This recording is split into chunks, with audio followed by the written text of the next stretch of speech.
God honors those who honor him. 1 Samuel 2:30.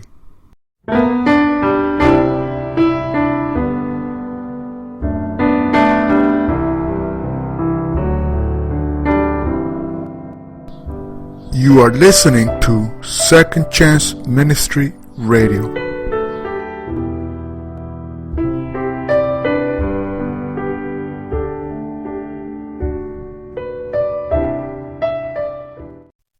Chapter 8. A few good men and women. The people served the Lord throughout the lifetime of Joshua and of the elders who outlived him, and who had seen all the great things the Lord had done for Israel. Joshua, son of Nun, the servant of the Lord, died at the age of 110, and they buried him in the land of his inheritance at Timnath-Heres, in the hill country of Ephraim, north of Mount Gaash. After that whole generation had been gathered to their ancestors, another generation grew up who knew neither the Lord nor what he had done for Israel. Then the Israelites did evil in the eyes of the Lord, and served the Baals. They forsook the Lord, the God of their ancestors, who had brought them out of Egypt. They followed and worshipped various gods of the peoples around them. They aroused the Lord's anger because they forsook him and served Baal and the Ashtoreths. In his anger against Israel, the Lord gave them into the hands of raiders who plundered them. He sold them into the hands of their enemies all around, whom they were no longer able to resist. Whenever Israel went out to fight, the hand of the Lord was against them to defeat them, just as he had sworn to them. They were in great distress. Then the Lord raised up judges, who saved them out of the hands of these raiders. Yet they would not listen to their judges, but prostituted themselves to other gods and worshipped them.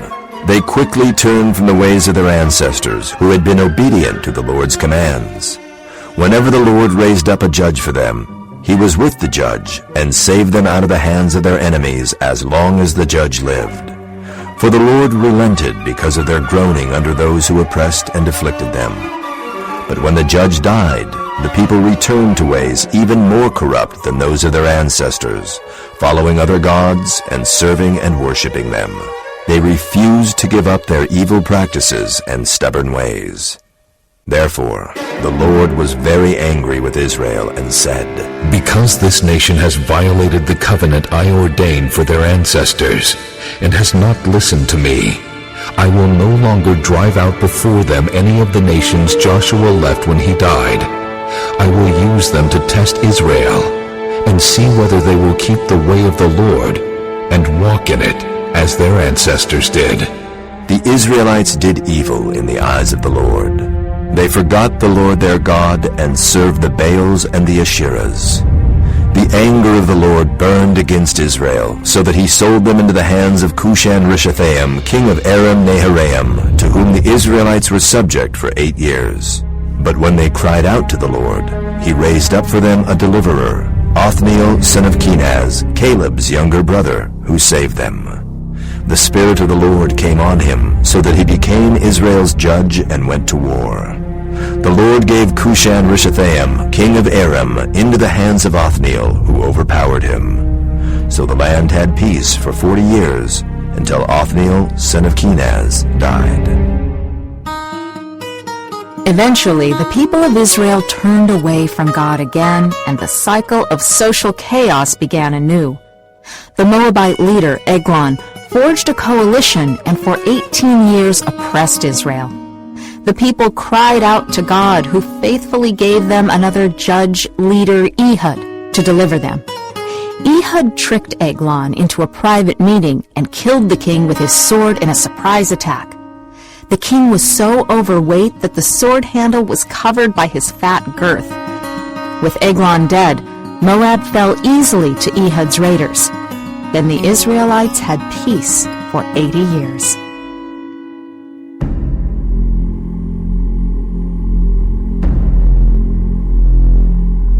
Again the Israelites did evil in the eyes of the Lord, now that Ehud was dead. So the Lord sold them into the hands of Jabin, king of Canaan, who reigned in Hazor.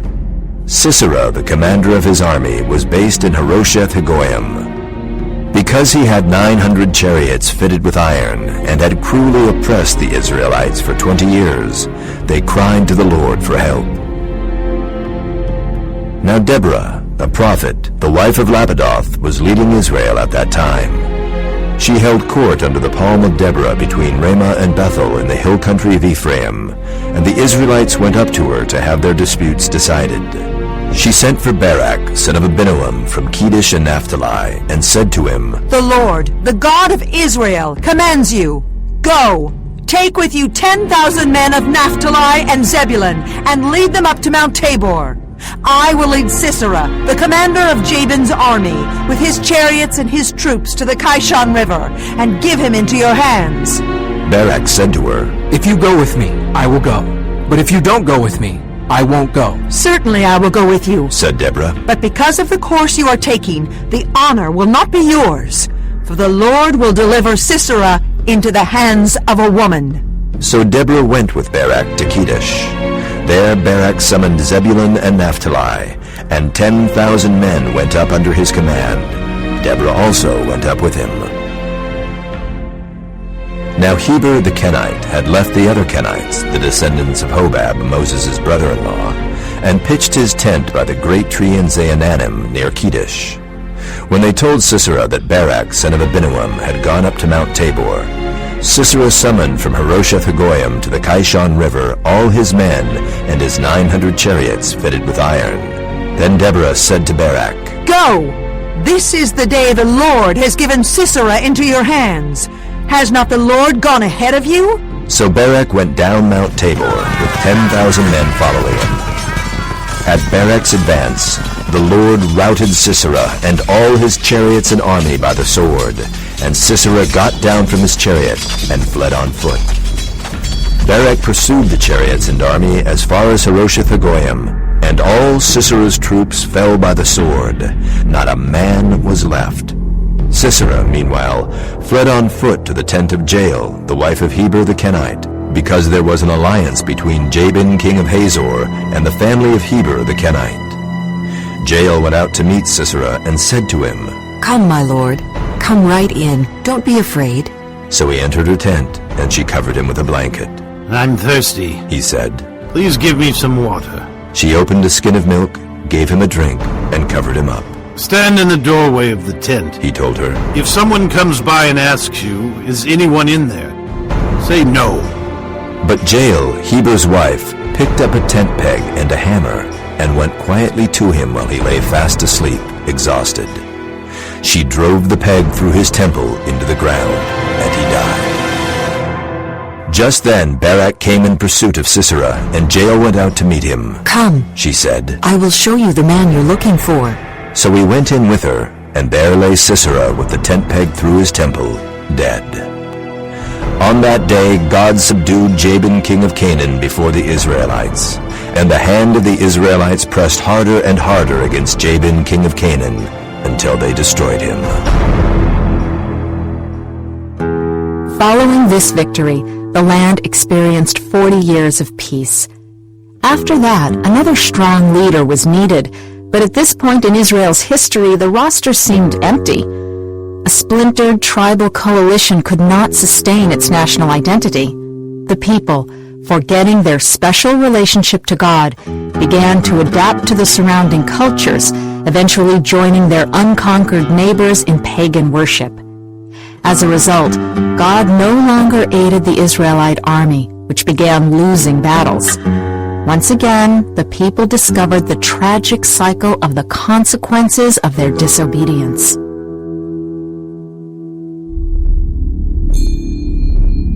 The Israelites did evil in the eyes of the Lord, and for 7 years he gave them into the hands of the Midianites.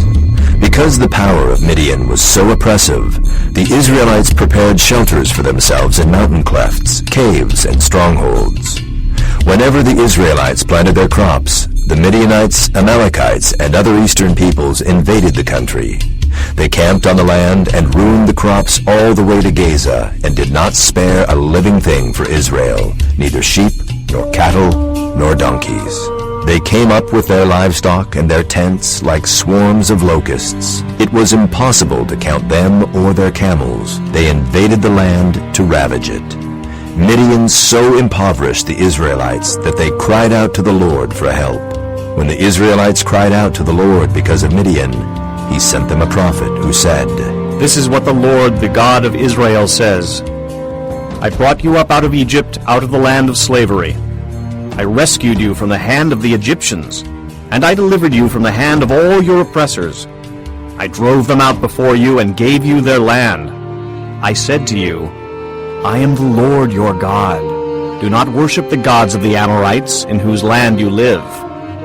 But you have not listened to me.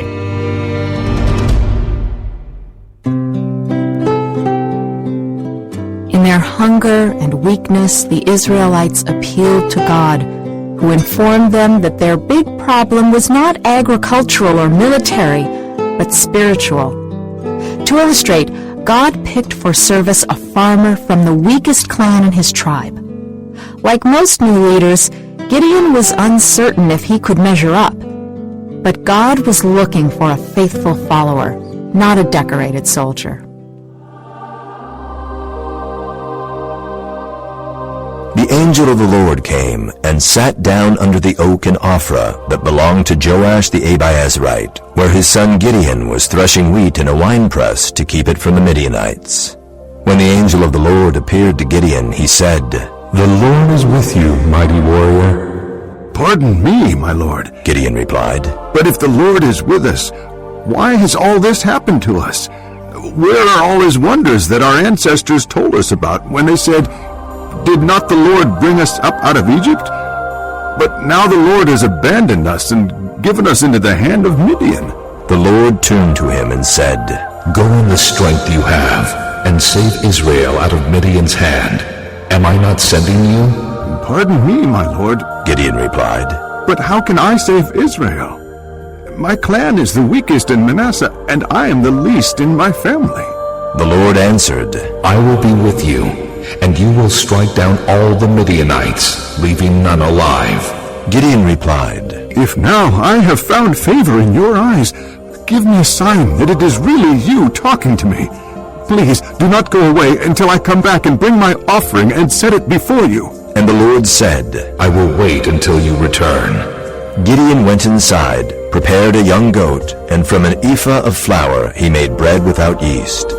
Putting the meat in a basket and its broth in a pot, he brought them out and offered them to him under the oak. The angel of God said to him, Take the meat and the unleavened bread, place them on this rock, and pour out the broth. And Gideon did so. Then the angel of the Lord touched the meat and the unleavened bread with the tip of the staff that was in his hand. Fire flared from the rock, consuming the meat and the bread, and the angel of the Lord disappeared. When Gideon realized that it was the angel of the Lord, he exclaimed, Alas, sovereign Lord, I have seen the angel of the Lord face to face. But the Lord said to him, Peace. Do not be afraid. You are not going to die. So Gideon built an altar to the Lord there and called it The Lord is Peace. To this day it stands in Ophrah of the Abiezrites.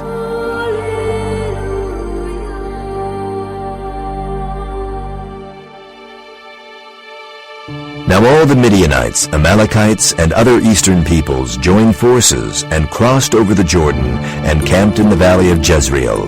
Then the Spirit of the Lord came on Gideon, and he blew a trumpet, summoning the Abiezrites to follow him. He sent messengers throughout Manasseh, calling them to arms, and also to Asher, Zebulun, and Naphtali, so that they too went up to meet them. Gideon said to God, If you will save Israel by my hand as you have promised, look, I will place a wool fleece on the threshing floor. If there is dew only on the fleece and all the ground is dry, then I will know that you will save Israel by my hand, as you said. And that is what happened. Gideon rose early the next day. He squeezed the fleece and wrung out the dew, a bowl full of water. Then Gideon said to God, Do not be angry with me. Let me make just one more request. Allow me one more test with the fleece, but this time make the fleece dry and let the ground be covered with dew. That night God did so. Only the fleece was dry. All the ground was covered with dew. Early in the morning, Jerubbaal, that is Gideon, and all his men camped at the spring of Harod. The camp of Midian was north of them in the valley near the hill of Moreh. The Lord said to Gideon, You have too many men. I cannot deliver Midian into their hands, or Israel would boast against me. My own strength has saved me. Now announce to the army, anyone who trembles with fear may turn back and leave Mount Gilead. So 22,000 men left, while 10,000 remained. But the Lord said to Gideon, There are still too many men. Take them down to the water, and I will thin them out for you there. If I say, This one shall go with you, he shall go. But if I say, This one shall not go with you, he shall not go. So Gideon took the men down to the water. There the Lord told him, Separate those who lap the water with their tongues as a dog laps, from those who kneel down to drink. 300 of them drank from cupped hands, lapping like dogs. All the rest got down on their knees to drink. The Lord said to Gideon, With the 300 men that lapped, I will save you, and give the Midianites into your hands. Let all the others go home. So Gideon sent the rest of the Israelites home, but kept the 300, who took over the provisions and trumpets of the others. Now the camp of Midian lay below him in the valley. During that night, the Lord said to Gideon, Get up, go down against the camp, because I am going to give it into your hands. If you are afraid to attack, go down to the camp with your servant Purah, and listen to what they are saying. Afterward, you will be encouraged to attack the camp. So he and Purah his servant went down to the outposts of the camp. The Midianites, the Amalekites, and all the other eastern peoples had settled in the valley, thick as locusts. Their camels could no more be counted than the sand on the seashore. Gideon arrived just as a man was telling a friend his dream. I had a dream, he was saying. A round loaf of barley bread came tumbling into the Midianite camp. It struck the tent with such force that the tent overturned and collapsed. His friend responded, This can be nothing other than the sword of Gideon, son of Joash the Israelite. God has given the Midianites and the whole camp into his hands. When Gideon heard the dream and its interpretation, he bowed down and worshipped. He returned to the camp of Israel and called out, Get up! The Lord has given the Midianite camp into your hands! Dividing the 300 men into 3 companies, he placed trumpets and empty jars in the hands of all of them, with torches inside. Watch me, he told them. Follow my lead. When I get to the edge of the camp, do exactly as I do. When I and all who are with me blow our trumpets, then from all around the camp blow yours and shout, For the Lord and for Gideon! Gideon and the 100 men with him reached the edge of the camp at the beginning of the middle watch, just after they had changed the guard. They blew their trumpets and broke the jars that were in their hands. The 3 companies blew the trumpets and smashed the jars. Grasping the torches in their left hands and holding in their right hands the trumpets they were to blow, they shouted, A sword for the Lord and for Gideon! While each man held his position around the camp, all the Midianites ran, crying out as they fled. When the 300 trumpets sounded, the Lord caused the men throughout the camp to turn on each other with their swords. The army fled to Bethshitta toward Zererah as far as the border of Abel-Meholah near Tabbath. Israelites from Naphtali, Asher, and all Manasseh were called out, and they pursued the Midianites. Gideon sent messengers throughout the hill country of Ephraim, saying, Come down against the Midianites and seize the waters of the Jordan ahead of them as far as Beth-barah. So all the men of Ephraim were called out, and they seized the waters of the Jordan as far as Beth-barah. They also captured 2 of the Midianite leaders, Oreb and Zeeb. They killed Oreb at the rock of Oreb, and Zeeb at the winepress of Zeeb. They pursued the Midianites and brought the heads of Oreb and Zeeb to Gideon, who was by the Jordan. Thus Midian was subdued before the Israelites and did not raise its head again. During Gideon's lifetime, the land had peace 40 years. No No sooner had Gideon died than the Israelites again prostituted themselves to the Baals. They set up Baal-berith as their god, and did not remember the Lord their God, who had rescued them from the hands of all their enemies on every side. Once again, the Israelites forgot their faithful, holy God, and once again they suffered the consequences of their unbelief. Several Israelite leaders tried to keep enemies at bay with mixed results. No one had Gideon's daring or success. But God was still working, and he sent an angel to make an extraordinary announcement.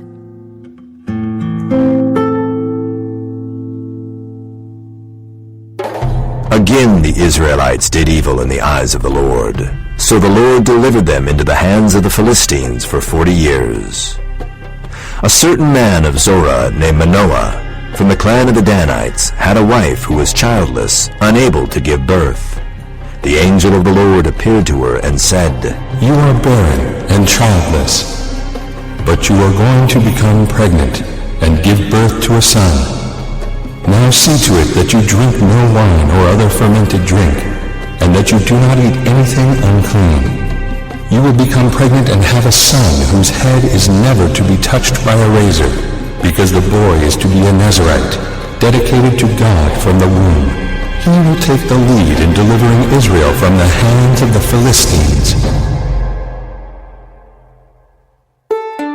The birth happened just as the angel had said, and the parents raised the child as God had directed. Young Samson, wild and unusually strong, became a man with a secret. The woman gave birth to a boy and named him Samson. He grew, and the Lord blessed him, and the Spirit of the Lord began to stir him while he was in Mahanadan between Zorah and Eshtaol. Samson went down to Timnah and saw there a young Philistine woman. When he returned, he said to his father and mother, I have seen a Philistine woman in Timnah. Now get her for me as my wife. His father and mother replied, Isn't there an acceptable woman among your relatives or among all our people? Must you go to the uncircumcised Philistines to get a wife? But Samson said to his father, Get her for me. She's the right one for me. His parents did not know that this was from the Lord, who was seeking an occasion to confront the Philistines, for at that time they were ruling over Israel. Samson went down to Timnah together with his father and mother. As they approached the vineyards of Timnah, suddenly a young lion came roaring toward him. The Spirit of the Lord came powerfully upon him, so that he tore the lion apart with his bare hands as he might have torn a young goat. But he told neither his father nor his mother what he had done. Then he went down and talked with the woman, and he liked her. Sometime later, when he went back to marry her, he turned aside to look at the lion's carcass, and in it he saw a swarm of bees and some honey. He scooped out the honey with his hands and ate as he went along. When he rejoined his parents, he gave them some, and they too ate it. But he did not tell them that he had taken the honey from the lion's carcass. Now his father went down to see the woman, and there Samson held a feast, as was customary for young men. When the people saw him, they chose 30 men to be his companions. Let me tell you a riddle, Samson said to them. If you can give me the answer within the 7 days of the feast, I will give you 30 linen garments and 30 sets of clothes. If you can't tell me the answer, you must give me 30 linen garments and 30 sets of clothes. Tell us your riddle, they said. Let's hear it. He replied, Out of the eater, something to eat. Out of the strong, something sweet. For 3 days they could not give the answer. On the 4th day they said to Samson's wife, Coax your husband into explaining the riddle for us, or we will burn you and your father's household to death. Did you invite us here to steal our property? Then Samson's wife threw herself on him, sobbing, You hate me! You don't really love me! You've given my people a riddle, but you haven't told me the answer! I haven't even explained it to my father or mother, he replied, so why should I explain it to you? She cried the whole 7 days of the feast.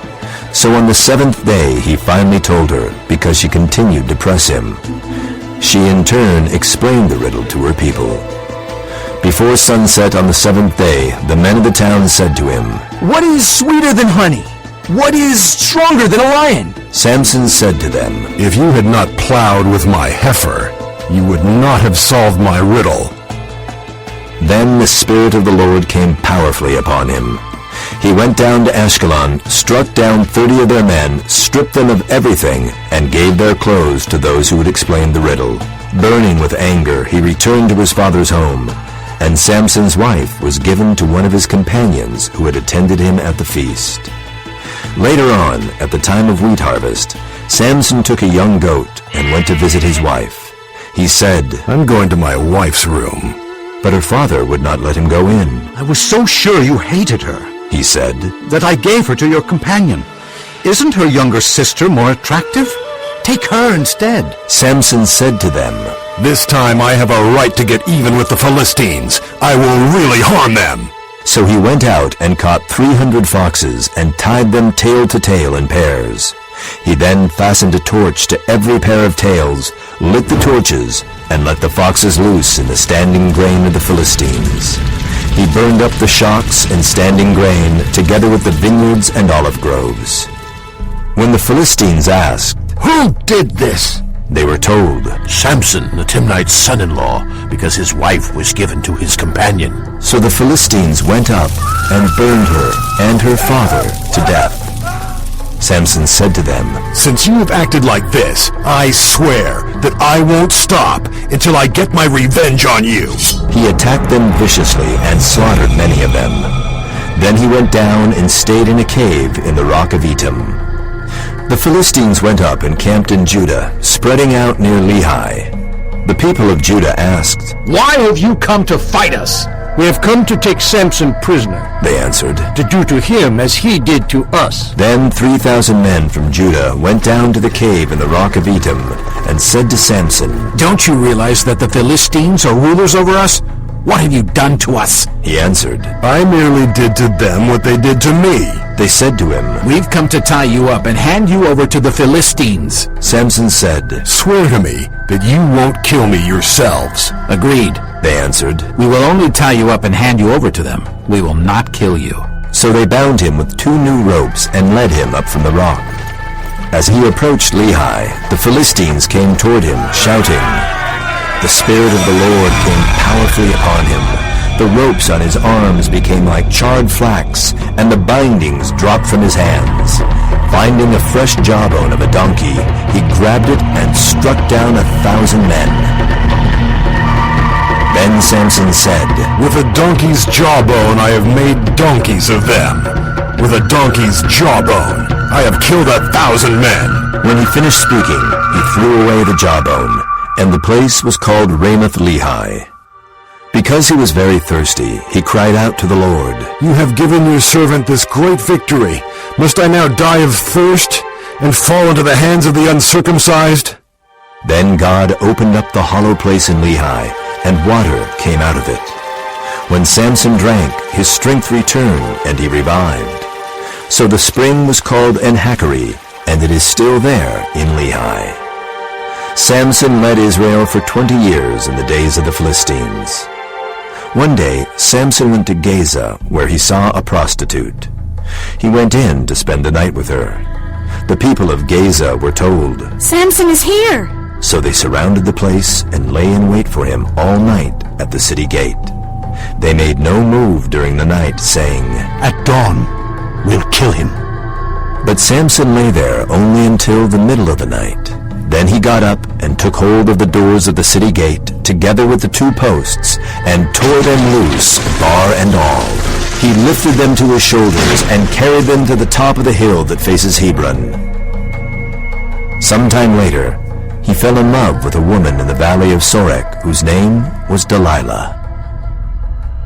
The rulers of the Philistines went to her and said, "See if you can lure him into showing you the secret of his great strength and how we can overpower him, so we may tie him up and subdue him. Each one of us will give you 1,100 shekels of silver." So Delilah said to Samson, "Tell me the secret of your great strength." and how you can be tied up and subdued? Samson answered her, If anyone ties me with 7 fresh bowstrings that have not been dried, I'll become as weak as any other man. Then the rulers of the Philistines brought her 7 fresh bowstrings that had not been dried, and she tied him with them. With men hidden in the room, she called to him, Samson, the Philistines are upon you. But he snapped the bowstrings as easily as a piece of string snaps when it comes close to a flame. So the secret of his strength was not discovered. Then Delilah said to Samson, You have made a fool of me. You lied to me. Come now. Tell me how you can be tied. He said, If anyone ties me securely with new ropes that have never been used, I'll become as weak as any other man. So Delilah took new ropes and tied him with them. Then, with men hidden in the room, she called to him, Samson, the Philistines are upon you. But he snapped the ropes off his arms as if they were threads. Delilah then said to Samson, All this time you have been making a fool of me and lying to me. Tell me how you can be tied. He replied, If you weave the 7 braids of my head into the fabric on the loom and tighten it with the pin, I'll become as weak as any other man. So while he was sleeping, Delilah took the 7 braids of his head, wove them into the fabric, and tightened it with the pin. Again she called to him, Samson, the Philistines are upon you. He awoke from his sleep and pulled up the pin and the loom with the fabric. Then she said to him, How can you say I love you when you won't confide in me? This is the 3rd time you have made a fool of me and haven't told me the secret of your great strength. With such nagging she prodded him day after day until he was sick to death of it. So he told her everything. No razor has ever been used on my head, he said, because I have been a Nazirite dedicated to God from my mother's womb. If my head were shaved, my strength would leave me, and I would become as weak as any other man. When Delilah saw that he had told her everything, she sent word to the rulers of the Philistines. Come back once more. He's told me everything. So the rulers of the Philistines returned with the silver in their hands. After putting him to sleep on her lap, she called for someone to shave off the 7 braids of his hair, and so began to subdue him. And his strength left him. Then she called, Samson, the Philistines are upon you. He awoke from his sleep and thought, I'll go out as before and shake myself free. But he did not know that the Lord had left him. Then the Philistines seized him, gouged out his eyes, and took him down to Gaza. Binding him with bronze shackles, they set him to grinding grain in the prison. But the hair on his head began to grow again after it had been shaved. Now the rulers of the Philistines assembled to offer a great sacrifice to Dagon their god, and to celebrate, saying, Our God has delivered Samson, our enemy, into our hands. When the people saw him, they praised their God, saying, Our God has delivered our enemy into our hands, the one who laid waste our land and multiplied our slain. While they were in high spirits, they shouted, Bring out Samson to entertain us. So they called Samson out of the prison, and he performed for them. When they stood him among the pillars, Samson said to the servant who held his hand, Put me where I can feel the pillars that support the temple, so that I may lean against them. Now the temple was crowded with men and women. All the rulers of the Philistines were there, and on the roof were about 3,000 men and women watching Samson perform. Then Samson prayed to the Lord, Sovereign Lord, remember me. Please God, strengthen me just once more, and let me with one blow get revenge on the Philistines for my 2 eyes. Then Samson reached toward the 2 central pillars on which the temple stood. Bracing himself against them, his right hand on the one and his left hand on the other, Samson said, Let me die with the Philistines! Then he pushed with all his might, and down came the temple on the rulers and all the people in it. Thus he killed many more when he died than while he lived. Then his brothers and his father's whole family went down to get him. They brought him back and buried him between Zorah and Eshtaol in the tomb of Manoah his father. He had led Israel 20 years.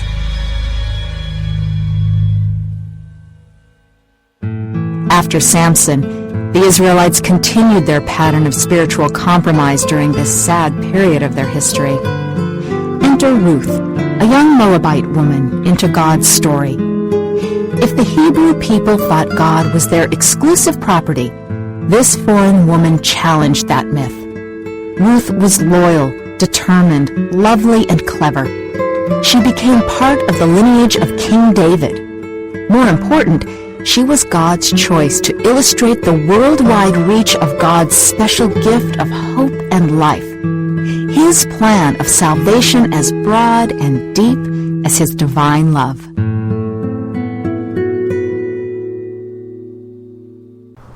Thank you for listening on Second Chance Ministry.